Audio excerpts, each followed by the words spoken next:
The Observer Effect by D 1x1 Lady. Chapter 4, Iron Man. Since Laurel had tentatively come to terms with the complete lack of magical communities, she decided that she had better learn about technology so that she could blend in. She had no intention of abandoning magic. It was the only edge she had, and so she needed to learn how to avoid detection, and quickly. She didn't relish the idea of accidentally exposing herself and becoming some government's science project. So she decided to start by entering an electronics store and buying a computer. The teenaged salesman was more than willing to advise her and help set it up, and so she exited the store with a computer and a couple of books on how to operate it. She found it surprisingly easy to use, but it bothered her that she didn't understand how it was able to do so many remarkable things.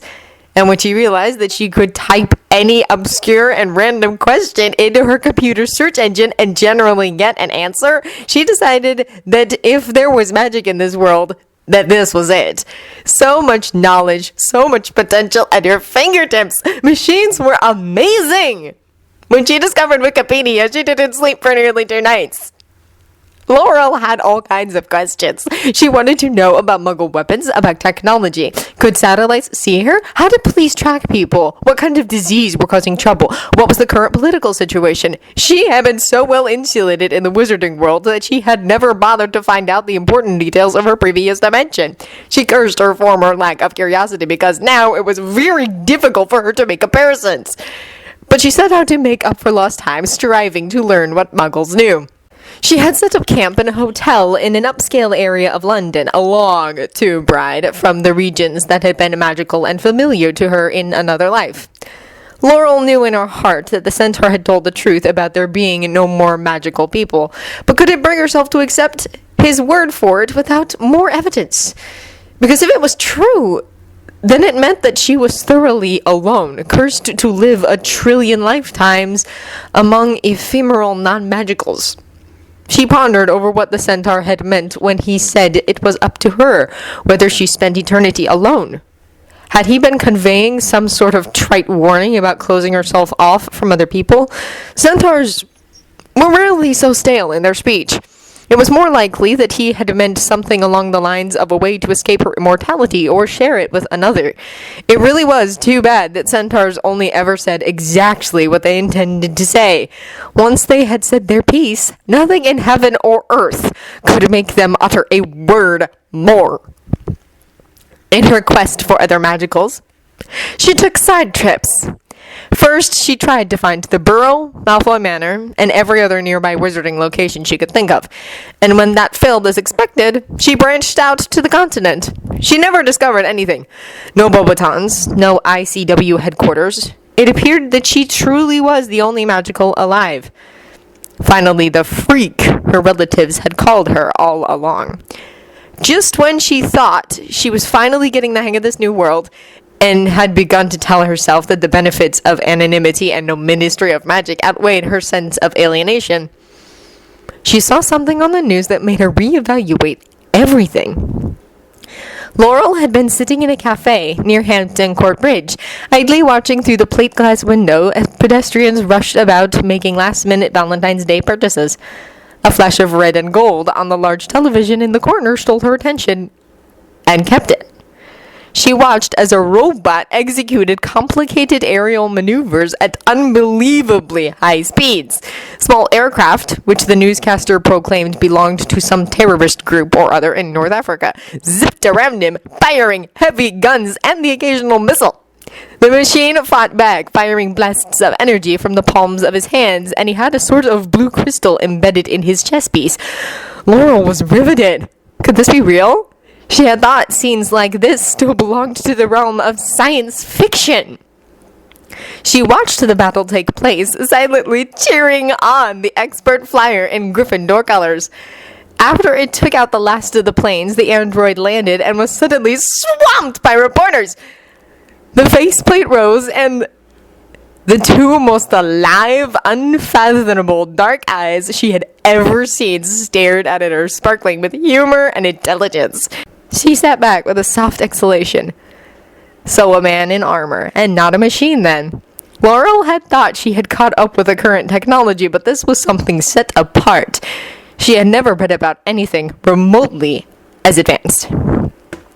Laurel listened keenly as the reporter gave a little background on Iron Man, the hero of the day, and Tony Stark, his mechanical genius alter ego, while she tried to wrap her mind around the fact that there were mechanical suits that could fly. Who was this one man that kept countries from war? What madness was this? Her ears perked up as the man in the suit raised his hand to make himself heard. In an amused, carrying voice, he called, "I have a message. World, you're welcome. You know I aim to please, and I know that most of you aren't as greedy and ungrateful as Senator Stern. He thinks the Iron Man suit should belong to the public, and by the public, he means that he and his cronies in Washington want a new toy to play with. Well, I have to say that he's showing a lot of bravado for a senator of the state with the second highest crime rate in the nation." There were ripples of laughter and outrage at his words, and he continued, "You tell me, people, who do you think is more likely to keep you safe? The man that actually invented the technology and has been successfully protecting the world as Iron Man from every threat that's raised its head since his inception? Or a bureaucratic Budinsky that owns even more hammer tech stock than he does Twinkies? A number which I've been told is considerable. Now I'm speaking directly to you, Senator. Perhaps it's not too late for you to run out and buy a gift for your wife, if you could spare a little time from your obsessive plans to take from me and the American people. Your undivided attention is flattering, but I'm just not attracted to you." Snickers and cheers erupted at this pronouncement. He had gathered quite a crowd and had to wait to speak again until after they had settled down. He was unapologetically taking advantage of his moment of public goodwill in order to grandstand, and Laurel fleetingly wished that she had learned to manage the press half as well as he seemed to be doing. If any terrorists are listening, well, it looks like you guys got your asses handed to you once again. The next time you or any of your fellow villains get it into your heads to start something, I'd consider it a personal favor if you came at me with something a little more challenging than scrap 1980s Soviet tech. Pathetic. Laurel grinned in spite of herself. She liked this man. He was obviously arrogant and probably self-destructive, but he had a hell of a lot of courage. Her eyes roamed over his face, taking in his dark hair, the flush of victory on his tanned cheeks, and the smirk that he had made no attempt to hide. His full lips were accentuated by a thin mustache and an artfully styled goatee. She was shaken from her appraisal when he began speaking to the reporters again. "Sorry guys, no Q&A today," he announced. "Maybe we can work something out a little closer to the Stark Expo. You heard it, ladies and gentlemen. This April, New York City will be the place to be. Come to the Stark Expo. Iron Man will be there, and scientific breakthroughs clearly beyond the wildest dreams of the terrorists whose stylings we all witnessed earlier. Stark Expo, people." Then he dropped his visor and flew off into the sunset at supersonic speeds. That was the beginning of Laurel's preoccupation with Tony Stark. She lapsed into thought, striving to come to terms with what she had just seen. Could he be a wizard that had managed to blend in with the Muggles through showmanship and misdirection? Surely he could not do the things he did without magic. Perhaps the glowing blue device in his chest was merely a prop. She decided to go home and do a little research on her computer. Perched cross-legged on the bed in her hotel room that night, she read all about the beguiling superhero, about his capture by terrorists last year, probable torture, and daring escape in a homemade prototype of the Iron Man suit. She found articles rife with rumors of how he had allegedly slaughtered every single terrorist in the 10 Rings, the group that had taken him. There was also lots of speculation that the hit had been ordered by Obadiah Stane, his mentor and surrogate father. She had curled her lip in fury at that. It seemed that she and the Stark had more in common than she had anticipated. Much had also been written about how his technology was changing the world. Apparently, before his kidnapping, his company had been the world's greatest weapons manufacturer, but afterwards, he had decided to go another direction and look into clean energy. It seemed that the military and his board of directors weren't exactly thrilled he had shut off the tap. That was probably the impetus behind this movement headed by Senator Stern, who clamored for the Iron Man suit to be taken away, preaching that it was too much power for one man to have. More like governments can't bear the thought of power not their own, she muttered darkly, recalling the escalation of the threatening tone in the ministry's requests for her sworn wizard's oath of cooperation with them. Identifying even more with the American inventor at that moment, she felt vindictively glad that he had publicly told the politicians to shove it. She had often dreamed of the chance to do the same. Apparently, Tony Stark had been a notorious playboy before his capture, but since then, most articles speculated that he and his personal assistant, Pepper Potts, were in an exclusive relationship, although it seemed neither had confirmed it to the press. She scowled in irritation as she got herself reading a gossipy expose on his personal life. She knew from experience how libelous and inaccurate those usually turned out to be. The more research she did, the less water her wizard theory seemed to hold. Apparently his father, Howard Stark, had been a genius inventor, and Tony himself was a prodigy, with a very well-documented history. Magic was a pretty big secret, and it would be a very hard one for a child celebrity to hide. It appeared much more likely that he was a technological innovator decades ahead of his time. She had stubbornly refused to abandon her theory as long as there was a shred of doubt, but the story of the creation of his arc reactor placed the last proverbial nail in its coffin. Apparently, he had only had the glowing disc in his chest since his captivity. It was an energy source he had invented. He had been quite tight-lipped on the subject to the interviewer, but had mentioned something about it replacing a car battery.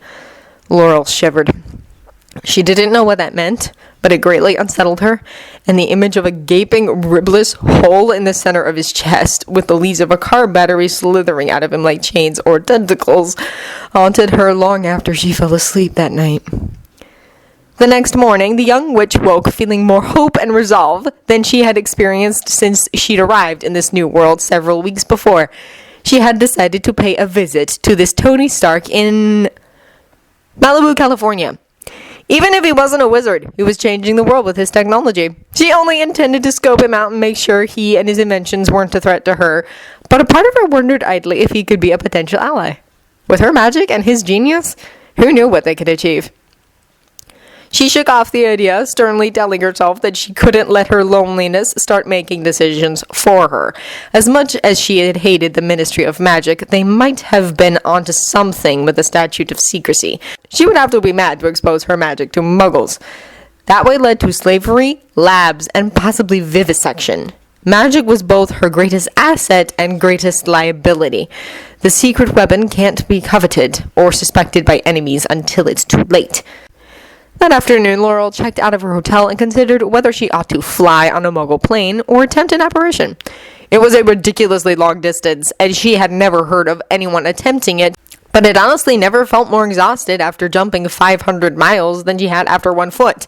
She suspected that distance had nothing to do with the equation, since one was basically joining 2 points of unrelated space, but she had never read any research on it one way or the other. After studying the layout and images of Malibu near the environs of Stark's mansion on something called Google Earth, she felt confident enough to give it a try. She hoped that she didn't land somewhere in the middle of the Atlantic Ocean. But if she did, well, that's what brooms and being a Raven Knight of Magus are for. Her legs trembled slightly when she settled onto solid ground. The balmy weather surprised her, although she supposed it shouldn't have. She would have to find a place to stay and change her clothes immediately. The British witch stepped out from behind the stand of palms, shielding her from view of a gorgeous skyscraper, and surveyed the shoreline for lodgings that appealed to her. She settled on a particularly luxurious building a couple 100 yards away and started walking. Laurel decided that she might as well enjoy herself. She had had far too little opportunity to do so in the past, and the gold she had invested was reaping abundant returns, considerably more than a Gringotts galleon to pound conversion, she thought with a snicker. As she entered the lobby, she felt pale and out of her element, surrounded by so much beautifully bronzed skin. She thought that it would be nice to swim in the ocean, but the water was far too cold. She could use warming charms, but being the lone winter swimmer would certainly not help her remain anonymous. She could could make herself invisible. Laurel shook off the idea. She hadn't come here to swim. Something far more interesting than water had led her here. After grabbing some dinner at a nearby crab shack, Laurel concentrated on being invisible and apparated across the road from Tony Stark's palace. The mansion was situated on a cliff with the sea visible from 3 directions. It was modernism at its most graceful and revolutionary. Parts of his house reminded her of a starship, gleaming white with vast rippling expanses of glass. Expecting that he had some sort of state-of-the-art perimeter alarm, Laurel strained her eyes to look through the windows. She could see into a large sitting room and promptly apparated into the middle of it. The curving walls and clean, bright surfaces reflecting the setting sun struck her as the antithesis of Grimmauld Place, which had reeked of madness and stagnation. Stark's house broadcasted genius and progress. Stealthily, Laurel began to explore. Few of the rooms seemed lived in, but all exhibited the same sleek, deceptively Spartan style as the living room. She wandered through many areas and only found the master bedroom because of the clothes on the floor. Stark displayed no photographs, and like the rest of the house, his room bore no personal touches. It seemed that a professional decorator had had her way with the place, and the owner had never seen fit to change anything. Laurel had begun to think that no one was home when she heard murmuring voices coming from the stairs. Curious, she descended to a vast laboratory, the most state-of-the-art workshop she had ever seen. Iron Man suits lined the walls, and the many machines and materials littering the room must have cost in the millions. His lab looked like it could house a small country's space program. Tony Stark leaned over a table, casually moving data on touchscreens on 6 different monitors and bantering with a polite, disembodied male voice. "Sir, this configuration appears too unstable," the voice was saying. "Don't worry, Jarvis, I'm not finished," Stark rejoined cheerfully, and Laurel settled into a nearby corner to watch him work. She had cast a magical detection spell before she descended the stairs and received no reading, which had settled his magical status rather definitively.